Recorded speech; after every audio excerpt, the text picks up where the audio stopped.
working on the Recon. However, this video I think is probably going to be the last because I think I found what our problem was. So that was actually a two-part problem. First thing off camera, I checked the valve clearance in this and it was way off. They were super loose. They're supposed to be 0.005 inches and they were like 0.1 inch. I mean, it was bad. It was really bad. I'm surprised the thing was even running as loose as they were. So I got those adjusted now. But our main issue I posted a short about. If you didn't see the short, I'll explain it here briefly. Basically, this little flapper right here came loose and was working its way and blocking our exhaust flow. I have flappers in there. I think you can just kind of see there at the bottom. That piece is flapping around, and if it gets knocked to where it's in the way of the hole, it's blocking my exhaust from escaping. So the sound I thought was compression escaping from somewhere whenever it would lose all power was actually the exhaust trying to squeeze past that metal flap that was loose in our muffler and blocking it off. So I went ahead and this whole thing, all the guts on the inside were pretty much falling to pieces. So I did the only thing any self-respecting hillbilly mechanic would do is we just solved that issue by removing everything that could fall apart and break apart in there. So we're basically running an open muffler. Get that super high flow. Boom, boom, boom. And for those of you saying that was stupid, it's not gonna run right, it's gonna be obnoxiously loud. Well, everything in the inside was pretty much deteriorated and loose in there. There was a big nest in there, so I really didn't have much of a choice. And again, this is a freebie. I don't want to spend money if I don't have to, so I am not buying a new muffler for that.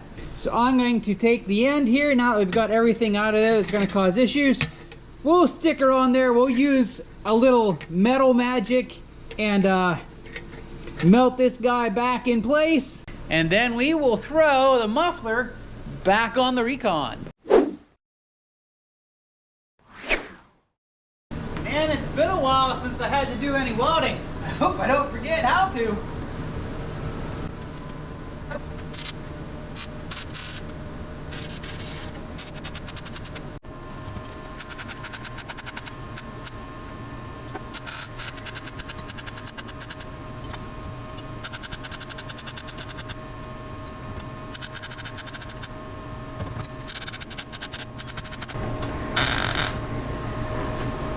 Good enough for the Recon. All right, let's get her back in and back assembled. Easy peasy. And believe it or not, when I disassembled this, these bolts came right out. They didn't fight me at all. Bolts on the heat shield fought me a little bit, and I was afraid they were going to break, but with a little patience and a lot of PB blast, they came out.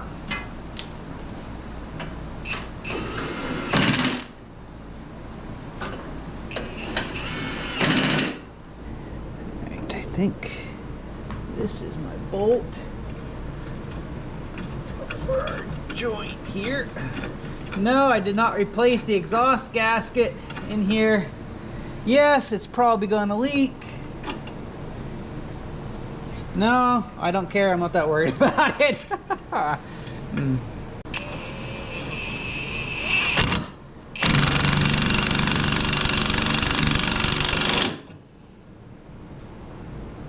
Beauteous. And then we got our little heat shield so I don't burn my little eggs. Probably should have put a little anti-seize on there in case you ever take that off again, but alright, I'm curious what this thing's gonna sound like. As the bearded mechanic would say, it's time to clear the bench.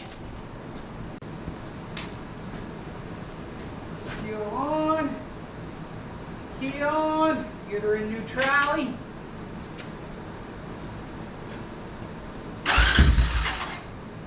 Joke.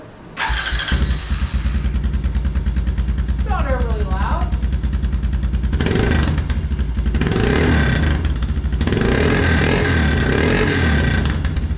It's got a deeper growl to it, that's for sure.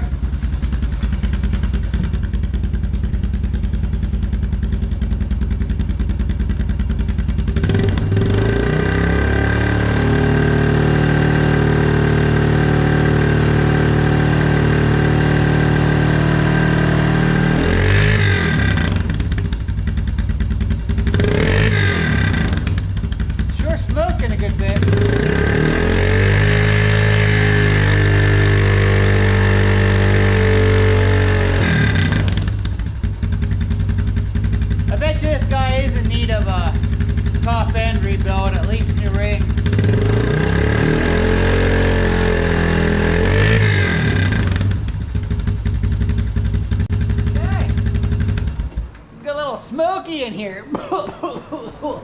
Now I wish it was warmer than -2 below zero out here today to take this thing for a little rip. I don't know if I can bring myself to do a test drive in that cold, but it's supposed to warm up over the next couple of days. So I'll go ahead and throw the other plastics on this, and then we can cut to another test drive, hopefully for the last time. Although with this smoke, eventually I think we're gonna have to tear in and do a top end rebuild. We don't have to do that right away. A little smoke's never gonna hurt anyone as long as I remember to keep an eye on my oil.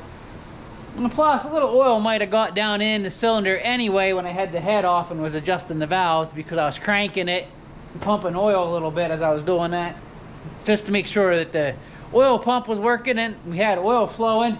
So that could have been a little bit that just dropped down into the cylinder. I don't know. We'll see. Take it for a test drive. We'll see if the smoke clears up or if it does it to where I'm going to need to do a full rebuild.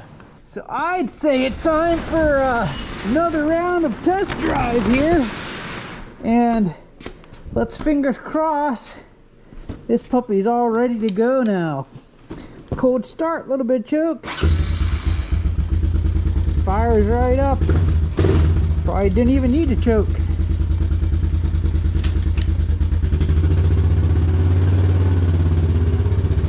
Needs some tires, that's for sure, but I do have an idea of what to do for that, provided this guy is running good.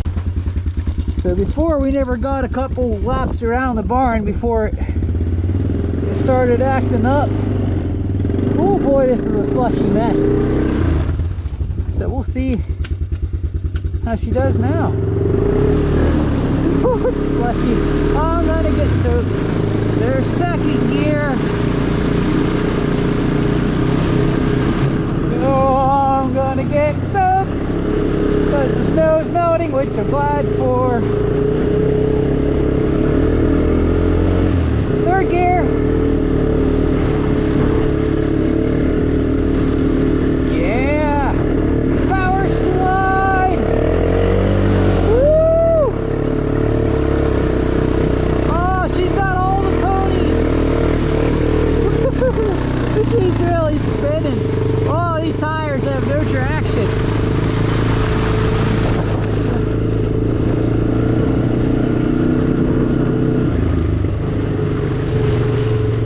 Let's do one more circle around the barn. And if we're good to go after that, then we'll take her down the road and back up. Still just in third gear.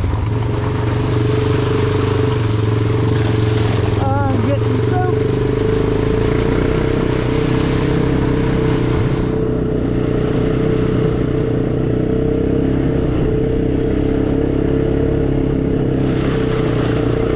Epic power slide again.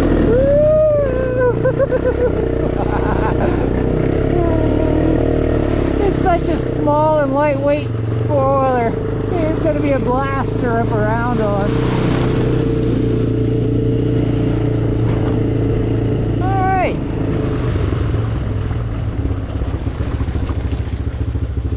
Second, first, neutrally. Hey, we seem to be good. Let's take her down the hill. See if we can get her clear up into fifth gear. Second. See if she has all the gears. Third.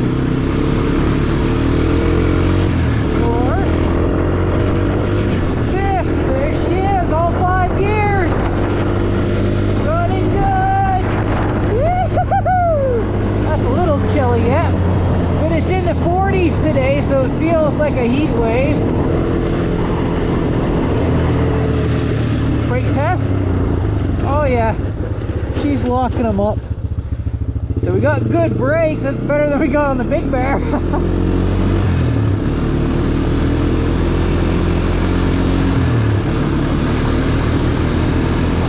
We get down here and make it back up the hill without this losing power.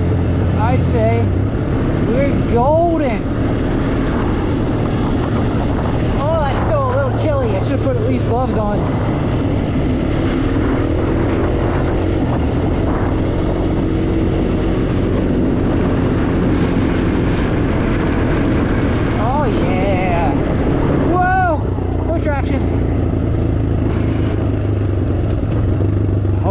good brakes. All she needed was some shoes.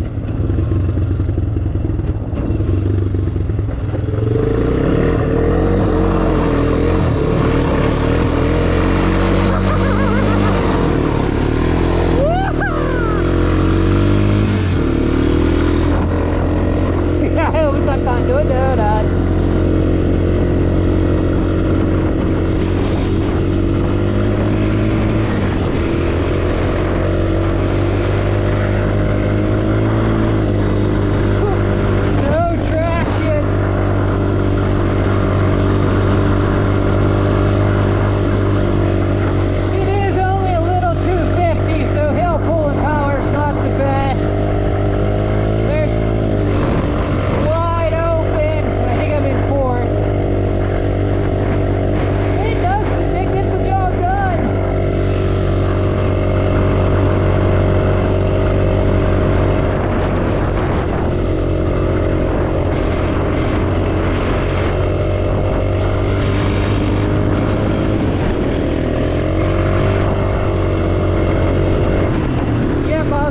That's fifth.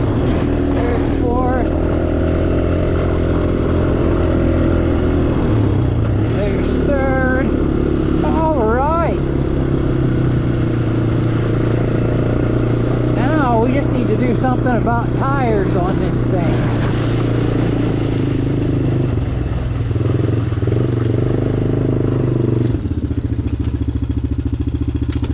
Cool. Parking brake still works. Parking brake even works. Oh yeah. Swapping wheelies. Cool. Getting no smoke from the tailpipe. We'll take her. Now for tires, these are what, only 8-inch rims, I think. 9. 2211 by 9 on the back. And 23 by 8 11s on the front. So these are 11-inch rims. However, they are the regular 4-on-110 bolt pattern. And I have the Wildcat tires. Now I have 2 of them on the Big Bear, but I can put the Big Bear tires back on the Big Bear. And I have adapters that'll convert 410 to the 4-on-115 of these guys. So these tires have only a few hundred miles on them. They're going to be a bit bigger. Oh, she might rub. Might be a little bit too big. They probably work fine on the front. Oh yeah, clearance for days in the front. I guess the only thing we can do is put them on there and try them. But we'll have to get the Big Bear up here and put its stock tires back on the back. Well guys, unfortunately 25-inch tires off the Big Bear or the Wildcat Trail are just going to be way too big. They're going to rub way too much. Now I do have Mighty Mouse's stock 24-inch tires back on my tire pile that I was going to use to make an obstacle. I mean, there's nothing wrong with them as far as I know. Maybe I'll go dig in the snow here off camera, see if I can find those, dig those out. And we put those on the Big Bear rims, then we might be in business without having to buy tires. I've decided, since the Big Bear is my 4-wheel drive, and the one I'm going to be riding the most, I will probably put the Wildcat tires on the front of it, because I already have them on the back. I'll throw them on the front because they're in a little better shape than the stock tires that were on the Big Bear. So I'll see if I can find the old 500 tires and swap them in if they're in good shape. If not, we'll get on Amazon and see what we can find for cheap tires for the Recon. I think we're good to go now as far as this thing running. Valves adjusted. I got that garbage out of the exhaust, so the exhaust wasn't getting blocked off, and now she is running good, as you guys saw.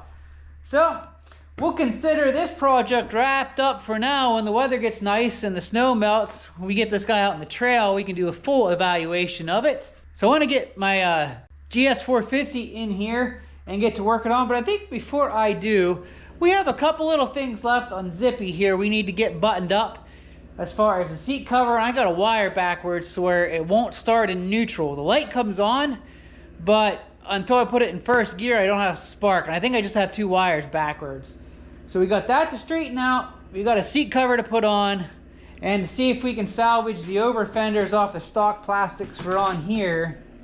And that pretty much finally finishes up Zippy's restoration.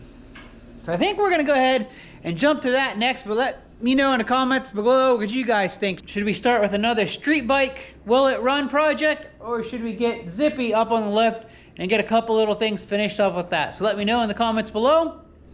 I've hoped you've enjoyed this little Recon revival. And until next time, keep on riding, and thanks for watching.